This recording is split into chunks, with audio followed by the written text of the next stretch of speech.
नमस्कार, आदाब, Sat Shri Akal, welcome to news talk with BD Sameer. आज चर्चा करते हैं कि जो इंडिया अलायंस बना था लोकसभा चुनाव 2024 के पहले, जिसके अंदर Congress, Samajwadi party, RJD, TMC, NCP, Sharad Pawar, इस तरह के दिग्गज नेता और जो पॉलिटिकल पार्टीज हैं वो इसके अंदर शामिल थे। और ये जो शुरुआत की थी इंडिया अलायंस की, ये शुरुआत की जो इसकी भागदौड़ संभाली थी, ये संभाली थी चीफ मिनिस्टर जो है बिहार के नीतीश बाबू ने। लेकिन जो इंडिया अलायंस है उसका जो सबसे बड़ा पार्टनर था कांग्रेस, वो कहीं ना कहीं ये जो ज़रूर चाहता था कि जो नीतीश कुमार हैं वही लीड करें इंडिया अलायंस को। ये मंशा थी कांग्रेस पार्टी की। कांग्रेस चाहती थी कि प्रधानमंत्री नरेंद्र मोदी के अगेंस्ट नीतीश कुमार को चेहरा बनाया जाए लोकसभा चुनाव में, और एज कन्वीनर भी कांग्रेस चाहती थी कि नीतीश बाबू इंडिया अलायंस के जो हैं वो कन्वीनर भी बने। लेकिन जो इंडिया गठबंधन था उसके जो बाकी सीनियर पार्टनर थे, जिसमें सबसे आगे नाम मैं लेना चाहूँगा Mamata Banerjee, chief minister of West Bengal, वो नहीं चाहती थी कि नीतीश कुमार को कन्वीनर बनाया जाए, यानी इंडिया अलायंस की तरफ से नीतीश बाबू को प्राइम मिनिस्टर का जो है कैंडिडेट वो डिक्लेयर नहीं किया जाए, ये चाहती थी ममता बनर्जी। और इसमें ममता मैनेजर के साथ अखिलेश यादव जो हैं सपा प्रमुख, वो उनके साथ खड़े दिखाई देते थे। तो नतीजा क्या हुआ, चुनाव से पहले जो इंडिया गठबंधन था, जो उसके सूत्रधार थे नीतीश बाबू, वो फिर से जो है वो प्रधानमंत्री मोदी जो है एनडीए उसके घेरे में चले गए, जिसका नुकसान भी हुआ और काफ़ी ज़्यादा नुकसान हुआ। मेरा तो ये मानना है कि जैसे बिहार में 40 सीटें हैं लोकसभा की, और जो इंडिया अलायंस है उसकी पोजीशन बहुत बेकार रही थी, 40 में से उनको 7 सीटें मिली थी टोटल। तो ये जो लॉस हुआ था बिहार के अंदर नीतीश बाबू के जाने का इंडिया अलायंस को, वो बहुत बड़ा था। और अगर नीतीश बाबू इंडिया अलायंस में रहते तो मैं समझता हूँ कि इंडिया अलायंस की स्थिति बहुत बेहतर होती, और बहुत मुमकिन है कि सरकार आज जो है वो इंडिया गठबंधन की होती। इसके अलावा जो आज अगर हम देखें, आज जैसे दिल्ली का दंगल, दिल्ली के अंदर विधानसभा चुनाव चला हुआ है, और जो इंडिया गठबंधन के दो जो प्रमुख दल थे, कांग्रेस और आम आदमी पार्टी, ये दोनों जो हैं वो इलेक्शन अलग लड़ रहे हैं। इन दोनों पार्टीज का ये मानना है कि जो गठबंधन हुआ था इंडिया अलायंस के अंतर्गत, वो सिर्फ हुआ था लोकसभा चुनाव तक ही, उसके बाद जो गठबंधन है वो भी नहीं है। तो दोनों जो दल हैं वो अलग अलग लड़ रहे हैं, जिसका कांग्रेस का जो है, कांग्रेस का इलेक्शन अलग लड़ना इंडिया गठबंधन का अभी हिसाब होते हुए ये कहीं ना कहीं भारतीय जनता पार्टी के लिए प्लस पॉइंट है दिल्ली के अंदर। अब यहाँ पे हमको ये देखना है कि जो इंडिया गठबंधन के जो प्रमुख घटक हैं, जिसके अंदर ममता बनर्जी हैं, टीएमसी हैं, अखिलेश यादव की सपा है, एनसीपी जो गुट है शरद यादव का, शरद पवार का, वो सभी के सभी समर्थन कर रहे हैं आम आदमी पार्टी अरविंद केजरीवाल को दिल्ली विधानसभा चुनाव में। यानी कांग्रेस जो है वो है तो गठबंधन का हिस्सा ही अभी, इंडिया गठबंधन का, लेकिन वो अलग थलग पड़ गई है। माना अभी अकेला ही कांग्रेस है, और बाकी जो इंडिया गठबंधन के प्रमुख जितने भी दल नेतागण हैं वो आम आदमी पार्टी अरविंद केजरीवाल के साथ खड़े हैं। क्योंकि जो ऑपोजिशन के बाकी दल हैं उनको ये लग रहा है कि आम आदमी पार्टी जो है उसका और कांग्रेस का अलग अलग जो लड़ना है वो सीधा प्रधानमंत्री नरेंद्र मोदी भारतीय जनता पार्टी के हक में जाएगा। और दूसरा जो, और अगर पैन इंडिया देखें तो पैन इंडिया की जो स्थिति है इस गठबंधन की वो बहुत खराब हो जाएगी। उसकी जो गुडविल है लोगों के मन में, उसके ऊपर भी जो है वो एक प्रहार पड़ेगा। और भारतीय जनता पार्टी जो है वो रह के बार बार इसी चीज़ पे आती है कि जो इंडिया गठबंधन है ये एक ठग गठबंधन है, ये सिर्फ वोटों के लिए और ध्रुवीकरण के लिए इकट्ठा हुआ है। तो भारतीय जनता पार्टी और जो एनडीए के बाकी दल हैं वो इसी मुद्दे को लेके, एकजुटता को लेके कि एकजुटता नहीं है इंडिया अलायंस के अंदर, उसके ऊपर वो प्रहार करने का कोई भी मौका नहीं छोड़ेगी। अब इसके पीछे अगर हम इसका एनालिसिस करें स्थिति का, तो वो स्थिति का एनालिसिस ये है कि जो इंडिया गठबंधन है उसके अंदर जो दो प्रमुख हस्तियां हैं, ममता बनर्जी और अखिलेश यादव, जिनकी अच्छी खासी संख्या है मेंबर पार्लियामेंट लोकसभा से काफ़ी ज़्यादा चुन के आए हैं दोनों दलों से। ममता बनर्जी अखिलेश यादव कभी नहीं चाहते हैं कि लीड करें राहुल गांधी और कांग्रेस लीड करे इंडिया अलायंस को, क्योंकि जो ममता बनर्जी हैं वो इस वक्त बहुत सीनियर मोस्ट लीडर हैं इंडिया अलायंस के, अगर देखा जाए शरद पवार के बाद उनका नंबर आता है। और शरद पवार क्योंकि उनका एज फैक्टर है और प्लस हेल्थ इशू है, इसलिए जो मुख्य चेहरा है वो इंडिया गठबंधन के जो बाकी दल हैं वो बनाना चाहते हैं ममता बनर्जी को। उनका ये मानना है कि जो ममता बनर्जी हैं वो एग्रेसिव हैं और हमेशा फ्रंट फुट पे भारतीय जनता पार्टी और जो प्रधानमंत्री मोदी हैं, होम मिनिस्टर अमित शाह हैं, उनको चैलेंज करती हैं।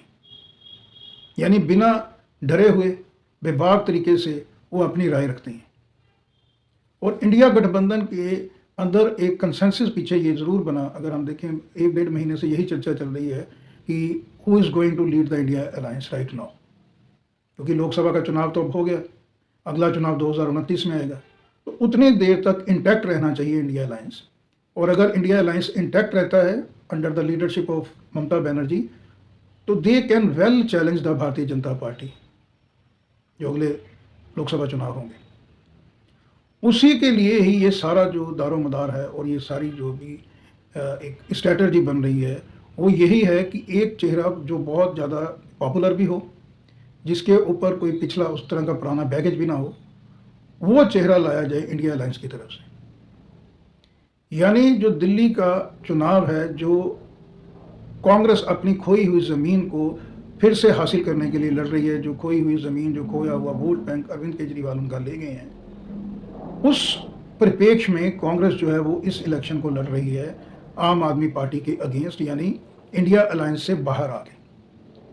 और इंडिया अलायंस के लगभग सभी जो मुख्य दल हैं उनका जो वो एनॉयड है कहीं ना कहीं कि कांग्रेस जो है वो अलग चुनाव लड़ रही है। सबका ये मानना था कि जैसे 70 सीटें हैं विधानसभा में दिल्ली के अंदर, तो उसके अंदर से जो आज की स्थिति है कांग्रेस की, कांग्रेस जो है वहाँ पे बहुत वीक है। पिछले जो चुनाव हुआ था 2020 के अंदर कांग्रेस का खाता भी नहीं दिल्ली में खुला था, लेकिन कहीं जो कांग्रेस है, विपक्ष को ये लगता है कि कहीं दिल्ली के अंदर वो वोट कटुआ पार्टी ना बन जाए। और अगर उनका शेयर डबल डिजिट के आसपास 10-11% के आसपास भी पहुंचता है तो भारतीय जनता पार्टी को डेफिनेटली बहुत बड़ा एडवांटेज होने वाला है दिल्ली के अंदर। यानी दिल्ली में आम आदमी पार्टी की जो स्थिति है वो चिंताजनक बन सकती है। तकरीबन 15 जो असेंबली सेगमेंट हैं दिल्ली के अंदर, उसके अंदर कांग्रेस ने बहुत बढ़िया कैंडिडेट्स उतारे हैं। और अरविंद केजरीवाल के अगेंस्ट शीला दीक्षित जो चीफ मिनिस्टर थे, उनके बेटे संदीप दीक्षित को उतार के एक बहुत बड़ा चैलेंज अरविंद केजरीवाल को भी दे दिया है आम आदमी पार्टी ने। तो यानी दिल्ली में आम आदमी पार्टी और कांग्रेस बिल्कुल आमने सामने हैं, जिसका खामयाना जो मैं समझता हूँ वो कांग्रेस को भुगतना पड़ रहा है, क्योंकि सारी की सारी इंडिया अलायंस की जो पार्टी हैं वो आम आदमी पार्टी के साथ खड़ी हैं दिल्ली असेंबली इलेक्शंस के अंदर। तो अब मुझे ये लगता है कि जो आने वाला समय है उसके अंदर डेफिनेटली इंडिया अलायंस ये घोषणा कर सकता है कि जो उनका कन्वीनर है, जो कन्वीन करेगा, यानी जो मुख्य चेहरा होगा विपक्ष का इंडिया अलायंस गठबंधन का एनडीए के अगेंस्ट, प्रधानमंत्री मोदी के अगेंस्ट, वो मुझे लगता है कि उसकी बहुत ज़्यादा संभावना है कि ममता बनर्जी वो हों। क्योंकि ममता बनर्जी आप समझें कि तीसरी टर्म लगातार वेस्ट बंगाल के अंदर चीफ मिनिस्टर रही हैं। Bharatiya Janata party specially Amit Shah home minister साहब ने पूरा अपना जोर, पूरी स्ट्रेटजी, हर तरह का फोकस लगा के देखा है बंगाल, वेस्ट बंगाल के अंदर, लेकिन ममता बनर्जी को वहाँ पे वो हरा नहीं पाए। मैं समझता हूँ पिछले 2 जो इलेक्शंस विधानसभा के हुए हैं वेस्ट बंगाल के अंदर, जितनी ज़्यादा मेहनत भारतीय जनता पार्टी, उनके काडर और उनके दिग्गज जितने भी पॉलिटिशियन लीडर्स हैं, उन्होंने जितना जोर वेस्ट बंगाल में लगाया है शायद ही इंडिया की किसी और स्टेट में लगाया हो। लेकिन नतीजा टसका वैसे का वैसे ही। जो ममता बनर्जी हैं उनका जो किला है वो बरकरार है बंगाल के अंदर। और विपक्ष को ये लग रहा है कि जिस तरह का एक्सपीरियंस है ममता बनर्जी के पास, जिस तरह की वो वक्ता हैं, बेबाक तरीके से अपनी राय रखती हैं, मुद्दों को लेकर बहुत ज़्यादा उनके अंदर क्लैरिटी है, और जो एक सेकुलरिज्म की भावना से ये जो इंडिया अलायंस बना था उसको लीड करने के लिए ममता बनर्जी के साथ इस वक्त सारे सहयोगी दल खड़े हैं। और जो इंडिया अलायंस के अंदर सबसे बड़ा दल है कांग्रेस, जिसकी अभी लोकसभा में बहुत अच्छी परफॉर्मेंस रही थी, 99 सीट्स हैं उनकी इस वक्त लोकसभा में, भारतीय जनता पार्टी के बाद सबसे बड़ा वही राजनीतिक दल है। और राहुल गांधी जो हैं उनकी लीडरशिप पे भी ये क्वेश्चन मार्क है।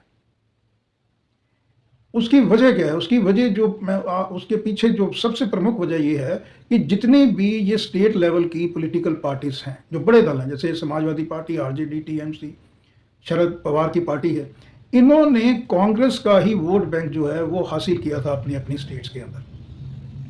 जो कांग्रेस का वोट बैंक हुआ करता था, दलित समाज, मुस्लिम समाज, दलित में जो महादलित समाज जो यूपी में कांग्रेस के साथ हुआ करता था, वो आज समाजवादी पार्टी के साथ है। बिहार में वो समाज जो है वो है आरजेडी, तेजस्वी और लालू यादव के साथ। वेस्ट बंगाल में ममता दीदी के साथ है और महाराष्ट्र में वो है शरद पवार के साथ। तो ऑपोजिशन पार्टीज को, ये रीजनल जो पार्टीज हैं, इनके लीडर्स को ये लगता है कि जैसे जैसे कांग्रेस जो है वो मजबूत होती जाएगी, वैसे वैसे जो इनकी ज़मीन है वो खिसकती जाएगी, क्योंकि ये जितने भी विपक्ष के बड़े दल हैं, इन्होंने सेकुलर फ्रंट पे कांग्रेस का ही वोट बैंक छीना है। और कांग्रेस अगर वापस आती है तो उससे भारतीय जनता पार्टी को इतना नुकसान नहीं होगा, क्योंकि नुकसान इन रीजनल पार्टीज को होगा, क्योंकि इन्होंने ही वोट बैंक जो है वो कांग्रेस का छीना था 90 के दशक में। चाहे वो उत्तर प्रदेश है, बिहार में है। उत्तर प्रदेश में माननीय मुलायम सिंह यादव हुआ करते थे और बिहार के अंदर लालू यादव हुआ करते थे। इन्होंने 90 के दशक से ये सारा का सारा वोट बैंक छीना हुआ है कांग्रेस से। और इनको ये चिंता है कि जिस तरह से मुस्लिम समाज और दलित समाज लोकसभा चुनाव 2024 में फिर से पलट के आया है कांग्रेस के पास, कांग्रेस के पाले में गया है, हाथ के साथ गया है, कहीं ये ना हो कि वो सारा का सारा वोट बैंक जो इन्होंने कांग्रेस से छीना था वो फिर से कांग्रेस की तरफ चले जाए। क्योंकि जो भारतीय जनता पार्टी का वोट बैंक है वो इंटैक्ट है, उसके अंदर डंड नहीं लगाया जा सकता है। लेकिन कांग्रेस डेंट लगा सकती है रीजनल पार्टीज के वोट बैंक में, और रीजनल वोट वो फिर रीजनल पार्टीज जो हैं उनकी जो अस्तित्व है वो ही खतरे में पड़ जाएगा। तो इसलिए ये जितनी भी रीजनल पार्टीज हैं ये सारी इकट्ठी हो गई हैं अगेंस्ट कांग्रेस। उनको एक मौका मिल गया है। कांग्रेस ने जो है, मैंने पिछले वीडियो में भी बताया था, कांग्रेस ने अपनी जो खोई हुई ज़मीन है उसको पाने की कोशिश कर रही है कांग्रेस दिल्ली के अंदर। इसी तरह कांग्रेस ने कोशिश की थी पंजाब के अंदर। कांग्रेस का गठबंधन नहीं हुआ था आम आदमी पार्टी के साथ, और लोकसभा के अंदर जो रिजल्ट आया था कांग्रेस का पंजाब के अंदर वो काफ़ी बढ़िया था। तो कांग्रेस को यही उम्मीद है कि कांग्रेस की समझ ये है कि अभी जो लोकसभा चुनाव है वो 4.5 साल के बाद है, और अगर कांग्रेस अपने आप को फिर से रिवाइव नहीं करती है, अपनी खोया हुआ वोट बैंक फिर से हासिल नहीं करती है जितने भी स्टेट असेंबली इलेक्शंस हैं, तो फिर जो आने वाला लोकसभा चुनाव है उसके अंदर फिर से कहीं ना कहीं जो कांग्रेस है उसको पीछे लगू बनना पड़ेगा रीजनल पार्टीज का। रीजनल पार्टीज के पीछे ही लगना पड़ेगा कांग्रेस को, डिस्पाइट ऑफ द फैक्ट कि उनकी 99 सीट्स हैं इस वक्त लोकसभा के अंदर। और अगर समूचा वक्त दूसरा विपक्ष इकट्ठा कर लिया जाए, जिसके अंदर टीएमसी है, सपा है, आरजेडी है, शरद पवार की पार्टी है, अगर इनको इकट्ठा भी कर लिया जाए तो इनको इकट्ठे के पास भी कांग्रेस के बराबर की सीट्स नहीं है। तो कांग्रेस के लिए ये दुविधा है कि इतना बड़ा उनको इस बार मैंडेट मिला है 99 सीट्स का, तो कांग्रेस चाहती है कि उस संख्या बल के आधार पे वही लीड करे इंडिया गठबंधन को, उनका ये मॉरल राइट बनता है। लेकिन विपक्ष को खतरा है कि जिस तरह कांग्रेस मजबूत होगी उसी तरह रीजनल पार्टियां जो हैं वो वीक होती जाएंगी। तो अब आने वाले समय में बहुत मुमकिन है कि इंडिया अलायंस जो है उसका मुख्य चेहरा जो है वो ममता दीदी रहें, और जो कांग्रेस है और राहुल गांधी है उनको ये अब मंजूर होगा या नहीं होगा, वो क्या इसके ऊपर फाइनल कॉल करते हैं, ये मुझे लगता है कहीं ना कहीं जो दिल्ली विधानसभा का चुनाव है उसके नतीजे पे बहुत हद तक निर्भर करेगा। तो आज एक फिर से इम्पोर्टेंट डीप एनालिसिस को लेके आपके सामने मैं उसको प्रेजेंट करने की कोशिश की है। उम्मीद है कि इस एनालिसिस को आप कहीं ना कहीं अंतर्मन से अप्रिशिएट ज़रूर करेंगे। थैंक यू, धन्यवाद।